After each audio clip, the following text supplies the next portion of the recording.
स्वागत है हमारे चैनल एजुकेशनल रिसर्च में आप सभी का। और आज हम क्लास 12 पॉलिटिकल साइंस के महत्वपूर्ण 40 प्रश्नों को हल करेंगे जो हमारे फाइनल एग्जाम 2023 के लिए महत्वपूर्ण है।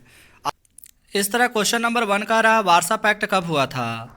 तो वार्सा पैक्ट सबसे पहले जान लेते हैं वार्सा पैक्ट है क्या। तो ये सोवियत संघ के द्वारा बनाया गया सैनिक गुट है जिसकी स्थापना 1955 ईस्वी में हुई थी, यानी ऑप्शन नंबर ए हमारा सही हो जाएगा। वही 1949, तो 1949 में नाटो की स्थापना हुई थी जो संयुक्त राज्य अमेरिका के द्वारा किया गया था। इसी तरह 1965, तो 1965 में भारत पाक युद्ध हुआ था। तो इस तरह से आप जितने भी यहाँ पे जो ईस्वी दिए गए हैं सभी हमारे एग्जाम के लिए इंपॉर्टेंट है, आप लोग अच्छे से देख के जाइएगा। क्वेश्चन नंबर 2 का रहा, पहला गुटनिरपेक्ष सम्मेलन कब हुआ। तो गुटनिरपेक्ष सम्मेलन यानी कि पहला जो हुआ था 1961 ईस्वी में हुआ था और बेलग्रेड में हुआ था, इसीलिए ऑप्शन नंबर बी हमारा सही हो जाएगा। वहीं 1960, तो 1960 में पाक सिंधु जल संधि हुआ था। और 1962, तो 1962 में भारत और चीन के बीच में युद्ध हुआ था। और 1964, तो 1964 ईस्वी में पंडित जवाहरलाल नेहरू का मृत्यु हो गया था। इस तरह से सारे जितने भी हमारे यहाँ पे ईस्वी दिए गए हैं सभी पर कुछ ना कुछ क्वेश्चन बन रहे हैं, तो आप लोग अच्छे से करके जाइएगा। वहीं क्वेश्चन नंबर 3 का रहा, सोवियत संघ के विभाजन के बाद रूस का प्रथम निर्वाचित राष्ट्रपति कौन था। तो जब सोवियत संघ का विभाजन हुआ था तो रूस का जो निर्वाचित राष्ट्रपति बना था प्रथम, वो लेनिन बना, यानी ऑप्शन नंबर डी हमारा सही हो जाएगा। क्वेश्चन नंबर 4 का रहा, यूरोपीय आर्थिक सहयोग संगठन की स्थापना कब हुई। तो यूरोपीय आर्थिक सहयोग संगठन की स्थापना 1957 ईस्वी में हुआ था, यानी ऑप्शन नंबर ए हमारा सही हो जाएगा।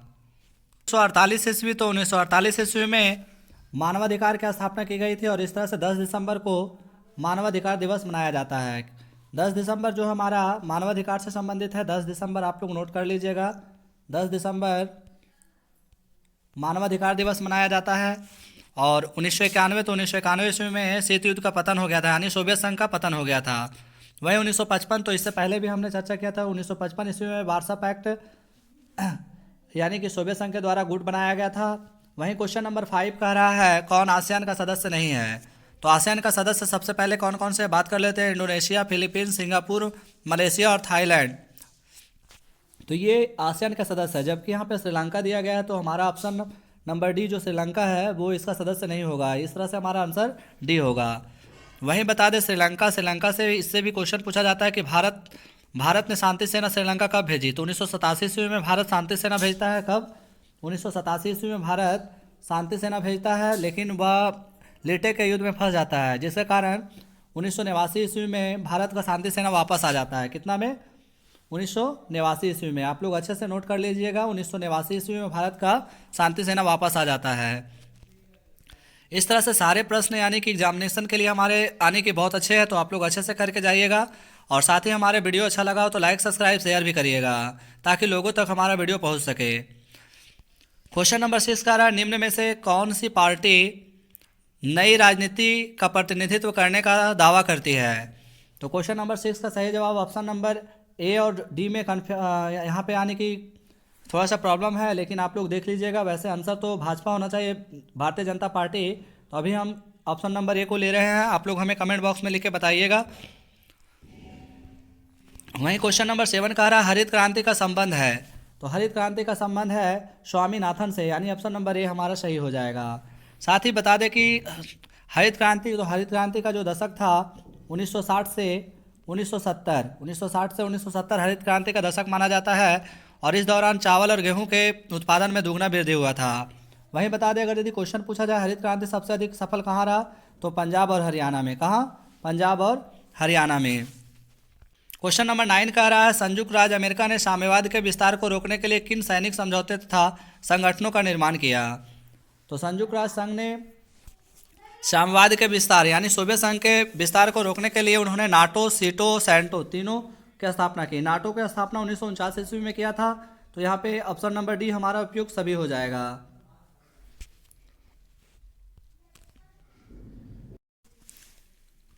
इसी तरह क्वेश्चन नंबर 10 कह रहा, सोवियत संघ में कितने संघीय गणराज्य थे। तो सोवियत संघ में कुल 15 संघीय गणराज्य थे, यानी ऑप्शन नंबर बी हमारा सही हो जाएगा। 10 यहाँ पे आसियान का सदस्य था, आसियान का सदस्य देशों की संख्या 10 है, आप लोग नोट कर लीजिएगा।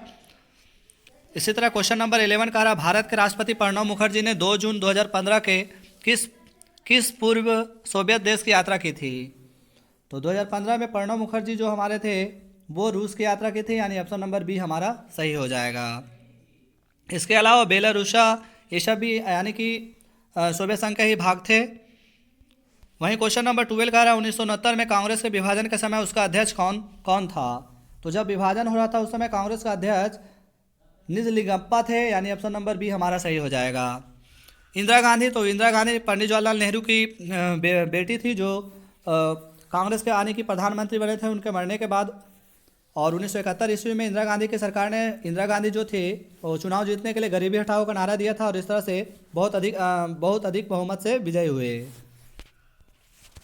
क्वेश्चन नंबर 13 का आपातकाल की ज्यादतियों की जांच करने के लिए निम्न में से कौन आयोग गठित किया गया था? तो ये यानी कि आपातकाल की ज्यादतियों को जांच करने के लिए शाह आयोग की स्थापना की गई थी। शाह आयोग यानी ऑप्शन नंबर बी हमारा सही होगा। वहीं बता दें कि आपातकाल तो 25 जून 1975 को लागू हुआ था और इंदिरा गांधी उस समय प्रधानमंत्री थे और उनके कहने पर फरुखदीन अली अहमद ने किया था। वहीं आप लोग को बता दें आपातकाल से संबंधित अगर अनुच्छेद पूछा जाए तो अनुच्छेद 356 आपातकाल से संबंधित है और 360 भी उसी से संबंधित है। क्वेश्चन नंबर 14 कह रहा है 1952 से 1967 के बीच भारतीय राजनीति में किस पार्टी का वर्चस्व रहा? तो 1952 से 1967 यानी कांग्रेस, कौन? कांग्रेस को विरासत में मिला था पार्टी और इसमें वरिष्ठ नेता और चमत्कारिक नेता के रूप में पंडित जवाहरलाल नेहरू थे जो भारत के प्रथम प्रधानमंत्री भी रहे थे। क्वेश्चन नंबर 15 कह रहा है कौन सी रेखा भारत और बांग्लादेश के बीच सीमा निर्धारित करती है? तो यह रेखा है भारत और बांग्लादेश के जो रेखा निर्धारित करती है वो है रेड क्लिक रेखा, यानी ऑप्शन नंबर सी हमारा सही हो जाएगा। मैकमोहन लाइन, डुरंड लाइन, ये सब आप हमें कमेंट बॉक्स में बताइएगा कि ये किन को अलग करती है।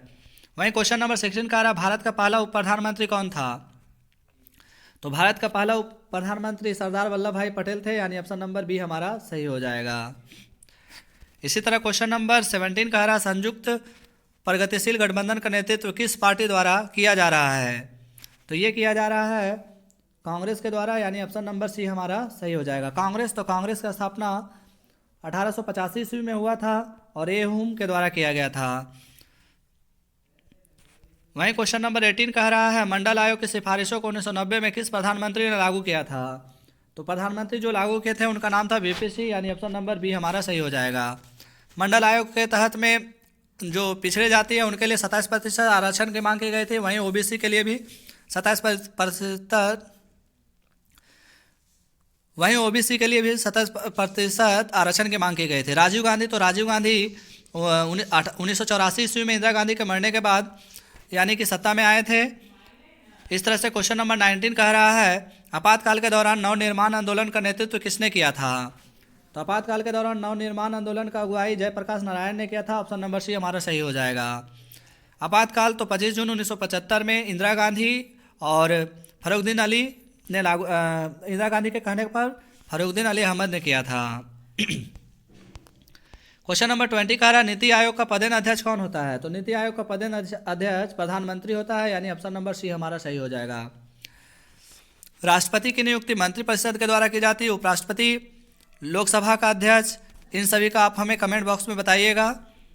इसी तरह क्वेश्चन नंबर 21 कह रहा है स्वतंत्र भारत का प्रथम विधि मंत्री कौन था?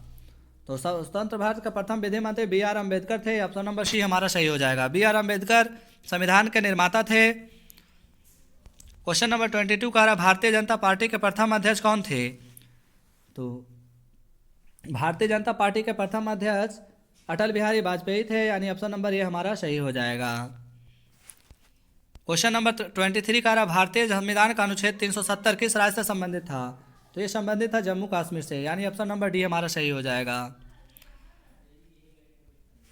क्वेश्चन नंबर 24 कह रहा 2000 में किस राज्य का निर्माण नहीं हुआ था? तो 2000 में मिजोरम का निर्माण नहीं हुआ था, यानी ऑप्शन नंबर डी हमारा सही हो जाएगा। क्वेश्चन नंबर 25 कह रहा 1948 में संयुक्त राष्ट्र संघ ने कौन सी घोषणा अपनाई?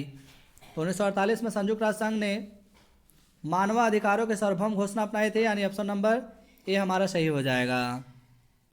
क्वेश्चन नंबर 26 कह रहा है नौ स्वतंत्र राष्ट्रों को कहा जाता है। ऑप्शन ए है तृतीय विश्व, बी है पिछड़े देश, सी विकसित राष्ट्र और डी ये सभी। तो आप लोग हमें कमेंट बॉक्स में बताइएगा क्या होगा इसका आंसर। इस क्वेश्चन को हम आप लोग के लिए रख दे रहे हैं। वहीं क्वेश्चन नंबर 27 कह रहा है संवैधानिक संकट कब उत्पन्न हुआ। तो संवैधानिक संकट उत्पन्न हुआ था 1975 में।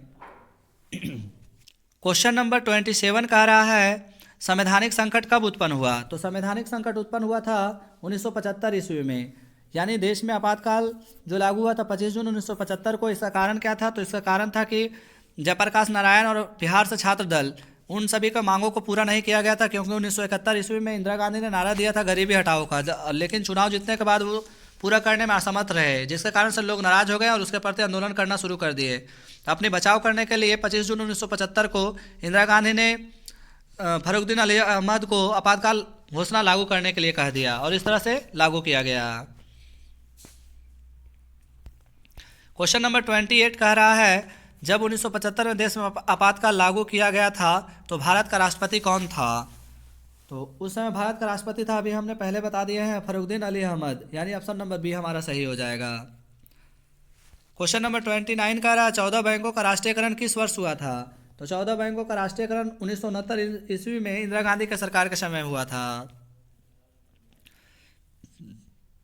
क्वेश्चन नंबर 30 कह रहा है संयुक्त राष्ट्र संघ के वर्तमान महासचिव कौन है। तो संयुक्त राष्ट्र संघ के वर्तमान महासचिव एंटोनियो गुटेरेस है। यानी ऑप्शन नंबर सी हमारा सही हो जाएगा। कुछ अति लघु उत्तरीय प्रश्न दिया गया है, तो देख लेते हैं। इस तरह का प्रश्न भी हम लोग सोल्व कर लेते हैं, जिसमें क्वेश्चन नंबर 31 कह रहा है 1964 में गुटनिरपेक्ष आंदोलन में भारत के प्रधानमंत्री जो थे पंडित जवाहरलाल नेहरू ने भाग लिया था। यानी हमारे यहाँ पे पंडित जवाहरलाल नेहरू होगा। लाल बहादुर शास्त्री, तो बता दें कि पंडित जवाहरलाल नेहरू का 1964 ईस्वी में मृत्यु हो जाने के बाद लाल बहादुर शास्त्री भारत का प्रधानमंत्री बना। वहीं क्वेश्चन नंबर 32 कह रहा है 1955 में पाकिस्तान बागदाद पैक्ट में आने की सदस्य बन गया था। यानी ऑप्शन यहाँ पे हमारा जो दिया गया वो होगा। नाटो, तो नाटो संयुक्त राज्य अमेरिका के द्वारा बनाया गया एक सैनिक संगठन था। क्वेश्चन नंबर 33 कह रहा है संयुक्त राष्ट्र संघ के महासभा खालिस्तान कह रहा है कि अनुशंसा पर महासचिव की नियुक्ति करती है। तो ये सुरक्षा परिषद के कहने पर, यानी यहाँ पे हमारा सुरक्षा परिषद भरा जाएगा। वहीं क्वेश्चन नंबर 34 कह रहा है 10 जनवरी 1966 को भारत और पाकिस्तान ने हस्ताक्षर किया था। तो हस्ताक्षर किया था ताशकंद समझौते पर, और इसी दौरान उसका हृदय गति रुकने से मृत्यु हो गया था लाल बहादुर शास्त्री का। क्वेश्चन नंबर 35 कह रहा है देवराज सिद्धांत देन है। तो यह देन किसकी है। मोहम्मद अली जिन्ना का। यहाँ पे मोहम्मद अली जिन्ना भरा जाएगा। क्वेश्चन नंबर 36 कह रहा है प्रधानमंत्री बनने के बाद एक बार भी संसद का मुंह नहीं देखा था। तो ये थे चौधरी चरण सिंह। यहाँ पे चौधरी चरण सिंह भरा जाएगा। वहीं क्वेश्चन नंबर 37 कह रहा है शीत युद्ध काल में नाटो का गठन किसके द्वारा किया गया। तो ये किया गया था अमेरिका के द्वारा 1949 ईस्वी में। आप लोग अच्छे से याद कर लीजिएगा। क्वेश्चन नंबर 38 कह रहा है राज्य पुनर्गठन आयोग के अध्यक्ष थे। तो राज्य पुनर्गठन आयोग के अध्यक्ष फजल अली थे। यानी ऑप्शन यहाँ पे हमारा भरा जाएगा फजल अली। क्वेश्चन नंबर 39 कह रहा फ्रांस सुरक्षा परिषद का सदस्य है। तो ये फ्रांस जो है अस्थाई सदस्य है, यहाँ पे अस्थाई भरा जाएगा। और सुरक्षा परिषद में 15 सदस्य होते हैं, जिसमें से 10 अस्थाई और 5 अस्थाई होते हैं, जिसमें ब्रिटेन है, अमेरिका है, फ्रांस है।